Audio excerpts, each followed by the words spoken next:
Roman Cole had built an empire on the principle that money could solve any problem. Tonight, he was about to discover the one exception. The rain hammered against the limousine's tinted windows as Roman loosened his bow tie, his phone pressed to his ear. The gala had been suffocating, another room full of people pretending to care about his foundation while angling for investments. His driver accelerated through the downtown streets, eager to get his employer home. "Run the next light," Roman ordered, glancing at his Patek Philippe. He had a conference call with Singapore in 20 minutes. "I don't have time for this." What he didn't have time for was the woman stepping into the crosswalk. Hannah Reid was exhausted, her campus bag heavy with art supplies from the community center where she taught underprivileged kids. The walk signal was green. She never saw the black limousine until the impact sent her spinning across the wet asphalt, her body crumpling like discarded paper. Roman's first instinct wasn't to help.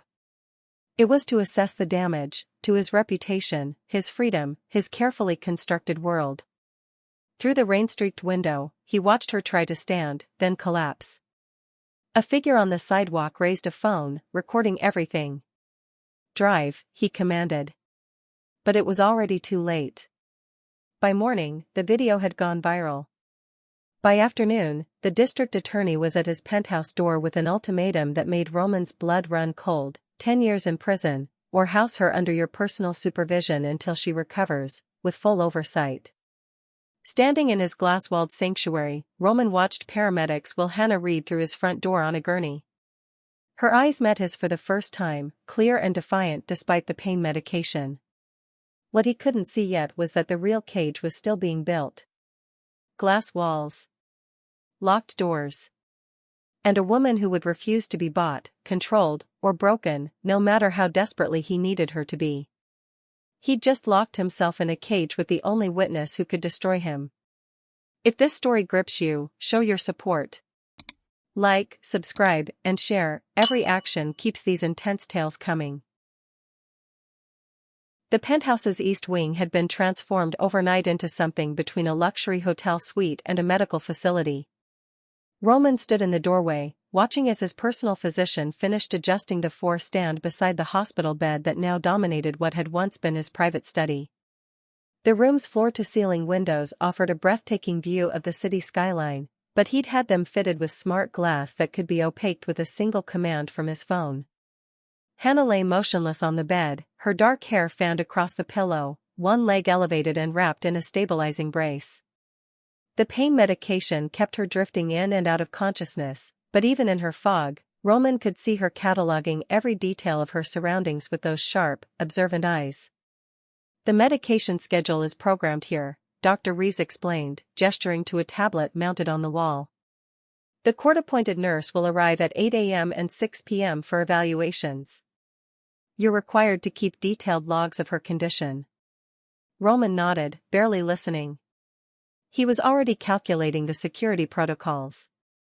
The penthouse occupied the entire 53rd floor, accessible only by private elevator that required both a keycard and biometric scan.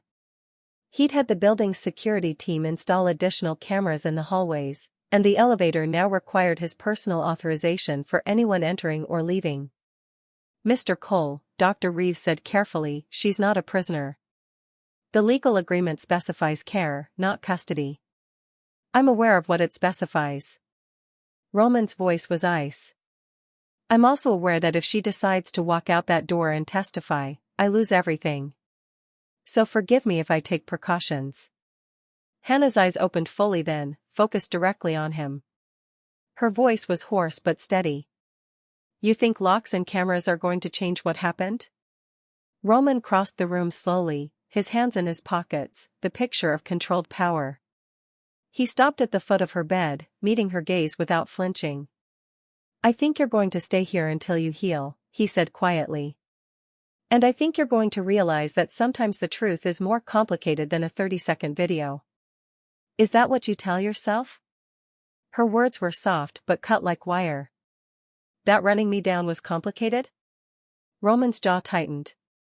He pulled out his phone, tapped the screen, and the windows darkened to obsidian black, cutting off the view of the world beyond. The room felt suddenly smaller, more intimate, more dangerous. "Welcome to your recovery, Miss Reed," he said, turning toward the door. "I'll be monitoring your progress personally." The alarm came at 2 in the morning, a shrill electronic scream that shattered the penthouse's silence. Roman bolted from his bed, adrenaline spiking through his system as he ran barefoot down the hallway. The monitoring system he'd installed showed Hannah's heart rate spiking dangerously, her oxygen levels dropping. He burst through the door to find her convulsing, her body rigid against the sheets, eyes rolled back. The four-line had torn free, blood seeping onto the white linens. Her skin had taken on a grayish pallor that made his stomach drop. "Hannah." He was at her side instantly, his hands hovering over her, unsure where to touch, how to help. The physician training he'd never received suddenly felt like a fatal gap in his arsenal of skills. "Hannah, look at me." Dr. Reeves arrived within minutes. Roman had him on retainer and living in the building for precisely this kind of emergency. But those minutes stretched like hours as Roman held Hannah's trembling body, feeling every violent shake reverberate through his own chest. "She's severely dehydrated," Dr. Reeves said grimly, working quickly to insert a new four-line. "Malnourished. Her body's shutting down." "How long has she been refusing food?" Roman's jaw clenched. 4 days. 4 days? The doctor's tone was sharp with judgment. "Mr. Cole, the court order requires you to ensure her well-being. If she dies under your care, I know what happens." Roman's voice was raw. He looked down at Hannah's face, slack now as the sedative took hold, and something cracked in the carefully constructed walls he'd built around himself. "Just fix her." For the next 6 hours, Roman didn't leave her side. Dr. Reeves managed the medical crisis while Roman did something he'd never done for another human being. He held her hand, wiped the fever sweat from her forehead, murmured reassurances he wasn't sure she could hear. When she whimpered in pain, he felt it like a physical blow. As dawn broke and her vital signs finally stabilized, Roman found himself staring at their joined hands. His were marked with scars from boxing, from the reckless aggression of his youth. Hers were smaller, stained with what looked like paint under the nails, calloused in ways that spoke of hard work, not leisure. He'd been treating her like an obstacle, a problem to be managed. But sitting here in the gray morning light, watching her chest rise and fall with hard-won breaths, Roman realized with uncomfortable clarity that Hannah Reed was a person. Fragile. Mortal. Human in ways he'd forgotten how to be. And he'd almost killed her twice. The fever came on the 5th night, sudden and vicious. Hannah's body burned against the sheets, her breath coming in shallow gasps that sent Roman's monitoring system into screaming alerts. By the time he reached her room, she was delirious, mumbling about rain and headlights and children waiting for her at the community center. Dr. Reeves was out of the city. The court-appointed nurse wouldn't arrive until morning. For the first time in years, Roman Cole couldn't delegate his way out of a crisis. "Cold," Hannah whispered, though her skin was on fire. She tried to sit up, tangled in sweat-soaked blankets, and nearly fell. Roman caught her, his hands gripping her shoulders, feeling the violent tremors racking her frame. "Easy." His voice was steadier than he felt. "I've got you." He spent the next hours doing things he'd never imagined himself capable of. Stripping the soaked sheets with Hannah leaning against him, her weight barely registering but somehow massive with responsibility. Running cool water over washcloths and pressing them to her forehead, her neck, her wrists. Helping her sip water when her hands shook too badly to hold the glass. The intimacy of it felt like crossing a line he couldn't uncross. At 4 in the morning, Hannah's fever broke. She opened her eyes, truly conscious for the first time in hours, and found Roman sitting on the edge of her bed, his shirt damp with her fever sweat, dark circles carved beneath his eyes. "You're still here," she said, her voice hoarse. Roman looked down at his hands, hands that had signed away fortunes, broken jaws in boardroom fights, ordered a driver to run a red light. Now they smelled like lavender soap and sickness. "Where else would I be?" Something shifted in Hannah's expression. Not forgiveness. Not even close. But perhaps the first fracture in her certainty that Roman Cole was simply a monster in an expensive suit. Roman found the sketchbook by accident, wedged between the mattress and the bed frame where Hannah must have hidden it during one of the nurse's visits. He should have left it alone. Privacy was the least he owed her. But his hand was already pulling it free, his thumb already opening the cover. The first page stopped his breath. A charcoal drawing of children's faces, radiating joy as they held up painted canvases. The detail was stunning, every gap-toothed smile, every spark of pride in their eyes captured with an intimacy that spoke of deep attention and deeper love. In the corner, neat handwriting, Tyler finally smiled today. 3 months and he finally smiled. Roman turned the page. More children. An elderly woman laughing. Cityscapes rendered in watercolor that made the concrete jungle look almost magical. And then he found the pages from after the accident. Dark, violent strokes. A figure lying broken on wet pavement. Rain rendered in angry slashes. And in the margin, words that made his chest constrict. I keep seeing the headlights. I keep feeling the impact. I keep wondering if my kids are waiting for someone who's never coming back. He sat heavily in the chair beside her bed, the sketchbook trembling in his hands. Hannah wasn't just a witness to be managed or a legal liability to be controlled. She was an artist. A teacher. Someone who made children smile after 3 months of trying. Someone who saw beauty in a world that had just shattered her. Roman looked at Hannah sleeping, her face peaceful for once, and felt the full weight of what he'd taken from her. Not just her health or her freedom. He'd stolen her from the people who needed her, the children who waited for her smile, the life she'd built from purpose instead of power. For the first time, Roman understood what he'd actually done. The nightmare pulled Hannah from sleep with a gasp, her body jerking against the sheets. Rain. Headlights. The sickening crunch of impact. She was trembling, disoriented, when she realized Roman was standing in the doorway, silhouetted against the hallway light. Another one? His voice was quiet, careful. She nodded, not trusting herself to speak. He crossed to the window, pressed his palm against the glass, and stared out at the city lights below. The silence stretched between them, no longer hostile but heavy with things unsaid. I was 7 when my father lost everything, Roman said suddenly, his back still to her. Bad investments, worse partners. We went from a house in Connecticut to a 1-bedroom apartment where the heat didn't work half the winter. My mother got sick. Pneumonia that turned into something worse because we couldn't afford the right antibiotics. Hannah sat up slowly, watching his reflection in the dark glass. I used to lie awake listening to her cough, knowing there was medicine that could help, knowing we couldn't afford it. My father would sit at the kitchen table with bills spread out, choosing which ones to pay, which creditors to dodge. I felt so powerless I wanted to crawl out of my own skin. His hand curled into a fist against the window. She died when I was 9. In a charity ward, surrounded by strangers, because we couldn't afford a private room. Roman. I swore I'd never be helpless again. He turned to face her finally, and the raw pain in his eyes made her chest ache. Every dollar I made, every company I acquired, every deal I closed, it was all armor. Control meant safety. Power meant I'd never have to watch someone I cared about suffer because I couldn't afford to save them. But you became the one causing suffering, Hannah said softly. The words hit him like a physical blow. Roman's jaw clenched, his hands gripping the window ledge behind him. I know. I built my entire life around never feeling that helpless again, and somehow I became exactly what I feared most, someone who uses power to hurt people who can't fight back.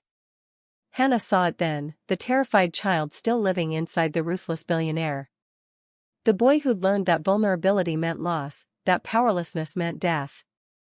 Roman Cole hadn't been born a monster. He'd been carved into one by grief and fear, layer by layer, until he couldn't remember what he'd been before. She would have hated what you've become, Hannah whispered. Roman closed his eyes. I know. District Attorney Patricia Morrison arrived on a Tuesday morning with a briefcase full of leverage and a smile that didn't reach her eyes. Roman watched from his office as she was escorted to Hannah's room by the court-appointed supervisor, his jaw tight with tension he couldn't quite name. "Miss Reed, I'll be direct," Morrison said, settling into the chair beside Hannah's bed. "Roman Cole has a pattern. 7 lawsuits settled quietly. 3 harassment complaints buried under NDAs. A man died on one of his construction sites, and somehow the investigation went nowhere. He's not the victim here, and neither are you." Hannah's hands twisted in the blanket. "What do you want from me?" "Testimony. On record. About the night of the accident, his attempt to flee the scene, everything that's happened since." Morrison leaned forward. "You testify, and I can guarantee full immunity for any complications from this arrangement. Plus, we have victim compensation funds. Enough to cover your medical bills, lost wages, and then some." Hannah's breath caught. Medical bills had been mounting like storm clouds on her horizon. The community center couldn't hold her position forever. "How much?" $250,000. "And your freedom." Morrison's eyes glittered. "Unless you'd prefer to stay locked in a gilded cage with the man who nearly killed you." After Morrison left, Hannah sat in silence, staring at the business card on her nightstand. Her hand was reaching for it when Roman appeared in the doorway. "She made her offer," he said. "It wasn't a question." "You were listening." "Of course I was listening. This is my life on the line." He crossed to the window, hands in his pockets, shoulders rigid. "But it's your choice to make." Hannah studied his profile, searching for manipulation, for the calculated control she'd come to expect. Instead, she saw exhaustion. Fear. "Just like that? You're not going to fight it?" Roman turned to face her, and pulled something from his pocket. A USB drive. "This has copies of everything. The original dashcam footage showing I ordered my driver to run the light. My lawyer's notes about the cover-up attempt. Audio recordings that prove I knew exactly what I was doing." He placed it on the table beside Morrison's card. "Take it. Give it to her. Burn my entire empire to the ground if that's what you need to do." "Why?" Hannah's voice cracked. "Why would you give me this?" "Because you were right. I became the monster I swore I'd never be." Roman's hands were shaking. "And maybe the only way to stop being that person is to face what I've done. Even if it costs me everything." Hannah stared at the USB drive, then at Roman, then back at the drive. The power to destroy him sat inches from her fingers. Freedom. Justice. Money. Everything Morrison promised. But as she looked at Roman, really looked at him, she didn't see the untouchable billionaire anymore. She saw a man who'd spent weeks learning how to braid her hair. Who sat with her through nightmares. Who'd just handed her the weapon to end him and walked away. "I need time," she whispered. Roman nodded, already heading for the door. "Take all the time you need. The drive isn't going anywhere. And neither am I." The glass shattered at midnight. Hannah jerked awake to the sound of alarms screaming through the penthouse, red emergency lights strobing across the walls. Before she could process what was happening, Roman burst through her door, still in his dress shirt from dinner, his face carved from stone. "Get down." He was already moving, positioning himself between Hannah and the doorway. "Now." "What's happening?" "Marcus Vega." Roman's voice was ice wrapped around fury. "A competitor I crushed last year. He just broke through security." Heavy footsteps echoed in the hallway. Roman's hand went to the desk drawer, emerging with something Hannah had never seen before, a gun, matte black and deadly in his grip. The man who'd spent weeks learning to braid her hair now held a weapon with the ease of someone who'd done this before. 3 men appeared in the doorway, Vega at the center, his smile sharp as broken glass. "Roman Cole. I heard you were keeping something valuable up here. Thought I'd come see for myself. This has nothing to do with her." Roman's stance widened, protective. You want revenge? Take it out on me. Let her go. Vega laughed, cold and cutting. Let her go? She's the only thing keeping you out of prison. You've gotten soft, Cole. Caring about some woman you hit with your car. Pathetic. He pulled his own weapon, aimed it directly at Hannah. The world needs to see what happens when you think you're invincible. Everything happened in fragments. Vega's finger on the trigger. Roman moving faster than Hannah thought possible. His body slamming into hers, driving her down behind the bed. The deafening crack of gunfire. Roman's sharp intake of breath, his weight suddenly heavy against her. Blood bloomed across his white shirt, spreading like spilled wine across his left shoulder. His face had gone pale, jaw clenched against pain, but his body still covered hers completely, shielding her from the doorway. Roman, Hannah's hands found the wound, pressing hard, feeling his blood hot and slick between her fingers. Security flooded the room then, tackling Vega and his men, shouting into radios. But Hannah barely registered any of it. She was staring at Roman, at the man who'd just taken a bullet meant for her, who'd used his own body as a shield without hesitation. You're insane, she breathed, her hands shaking as she tried to stop the bleeding. You could have died. Roman's eyes met hers, dark with pain but startlingly clear. Better me than you. His hand covered hers, warm despite the blood. I deserved it. You didn't. Something fundamental shifted in that moment. Hannah had spent weeks seeing Roman as her captor, her tormentor, the man who'd destroyed her life. But the person bleeding in her arms had just proven he'd die before letting her come to harm. And she realized with devastating clarity that she no longer knew who Roman Cole actually was. Roman appeared in her doorway 4 days after the shooting, his arm in a sling, his face still pale beneath the expensive stubble. He held an envelope in his good hand. The DA is filing charges next week, he said without preamble. With or without you, she's moving forward. He placed the envelope on her bedside table. But this would guarantee a conviction. Hannah stared at it. What's inside? Everything. The original dashcam footage. My lawyer's emails about the cover-up. Financial records of the payments I made to silence witnesses. Audio recordings where I admit to ordering my driver to run that light. His voice was steady, resigned. Enough to put me away for 15 years. Roman.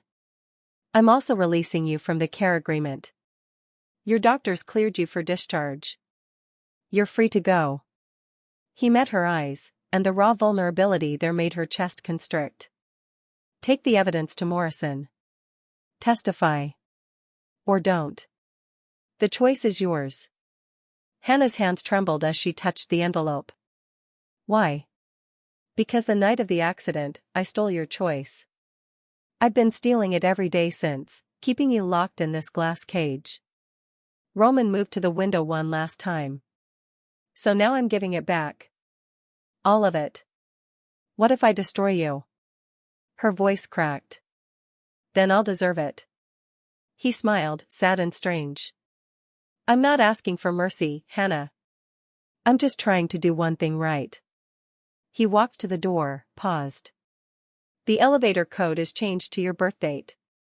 Your phone's on the dresser. There's a car waiting whenever you want it. He looked back at her, and in his eyes she saw the boy who'd lost his mother, the man who'd taken a bullet for her, the monster and the human all tangled together. Thank you. For letting me care for you. Even when I didn't deserve it. Then he was gone. Hannah sat alone with the envelope, her freedom, and an impossible choice. She could walk away. Take her justice. Watch Roman Cole finally pay for everything he'd done. Or she could stay. For the man he was becoming. For the person who'd shown her that maybe redemption wasn't about erasing the past, but having the courage to face it. Hannah walked into the district attorney's office the next morning with the envelope in her bag and a decision that had kept her awake all night. She didn't give Morrison the evidence. Instead, she testified to everything: the accident, the cover-up attempt, the forced confinement. But she also testified to what came after. The care. The vulnerability. The bullet he'd taken meant for her. "I'm not asking for him to walk free," Hannah told the court during sentencing. "I'm asking for accountability with a chance at redemption." Roman pled guilty to all charges. No lawyers playing games, no expensive legal maneuvering. Just truth. The judge sentenced him to 18 months, reduced from the potential 15 years, citing his cooperation and genuine remorse. Hannah watched him led away in handcuffs, his eyes finding hers one last time across the courtroom, carrying a message she couldn't quite read. 18 months felt like 18 years. Hannah returned to the community center, to her kids who'd waited for her, to the life she'd thought she'd lost. But something had changed. She found herself painting darker things now, exploring shadows alongside light. Tyler, the boy who'd finally smiled, asked her once why she looked so sad when she thought no one was watching. She didn't have an answer for him. The day of Roman's release, Hannah stood outside the prison gates, her heart hammering against her ribs. She'd told herself she wouldn't come. Had convinced herself a dozen times to stay home. Yet here she was, watching the doors, waiting. When Roman emerged, he looked different. Thinner. Older. The expensive suits and calculated power had been stripped away, leaving only the man beneath. He carried a single bag, wore clothes that actually looked lived in, and when he saw her standing there, he stopped dead. Hannah. Her name on his lips sounded like a prayer. "I thought you might need a ride," she said, her voice steadier than she felt. Roman crossed to her slowly, like she might disappear if he moved too fast. "Why are you here?" "Because 18 months ago, you gave me a choice. You let me walk away." Hannah met his eyes, seeing the boy who'd lost everything, the monster he'd become, the man he was fighting to be. "Now I'm choosing to stay." His hand found hers, tentative, questioning. No power play. No control. Just Roman, stripped of everything but hope and fear and the desperate wish to be worthy of her choice. "I don't deserve you," he whispered. "No," Hannah agreed, squeezing his hand. "But maybe that's not the point. Maybe the point is what we do with the second chances we're given." They walked to her car together, not captor and prisoner, not billionaire and victim, but two people who'd found each other in the wreckage and decided that broken things could still be beautiful. Roman had lost his empire. His power. His illusion of control. But standing in the sunlight with Hannah's hand in his, he realized he'd finally found something worth more than all of it. He'd found himself. If this story moved you, don't keep it to yourself. Hit that like button, share it with someone who believes in second chances, and subscribe for more stories about redemption, transformation, and the power of choosing love over vengeance. Because sometimes the most courageous thing we can do is forgive, not because someone deserves it, but because we deserve peace. What choice would you have made? Tell us in the comments below.